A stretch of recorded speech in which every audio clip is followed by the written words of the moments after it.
জাতিকার দাম্পত্য জীবনের সমস্যা। অনেকে দাম্পত্য সমস্যাকে বোঝার জন্য অনেকগুলো রেখা দেখেন। কি কি রেখা দেখেন? দেখতে পাচ্ছেন হৃদয় রেখা এরকমভাবে যদি চলে যায়, এই দিকে চলে যায়, তাহলে দাম্পত্য জীবনে সমস্যা হয়। বা বিবাহ রেখা যদি নিচের দিকে নেমে যায়, এটাকে দাম্পত্য জীবনে সমস্যা দেখায়। কিন্তু এর বাইরেও একটা সমস্যা কিন্তু দেখায়, সেটা হচ্ছে হৃদয় রেখা অত্যাধিক মোটা হয়ে যায়। যদি হৃদয় রেখা মোটা হয়ে যায়, তাহলে কিন্তু দাম্পত্য জীবনে সমস্যা হয়। এর বাইরেও আর একটা মুখ্য কারণ আছে, যেটা ম্যাক্সিমাম বাড়িতে হয়ে থাকে, সেটা হচ্ছে চেঁচিয়ে কথা বলা, জেদ জেদ দেখানো এবং স্পষ্ট কথা বলা, মুখের উপরে সত্যি কথা বলা। সত্যি কথা সবাই সহ্য করতে পারে না, আপনাকেও যদি বলা হয় আপনিও সহ্য করতে পারবেন না।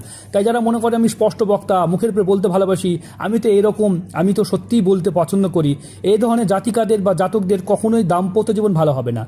আপনার মধুর কথা, মধুর বাণী যদি না বলতে শিখেন, তাহলে দাম্পত্য জীবন কখনোই ভালো করতে পারবেন না। তাই যারা চেঁচিয়ে কথা বলেন এবং রুডভাবে আচরণ করেন, তাদের দাম্পত্য জীবন ভালো হবে না।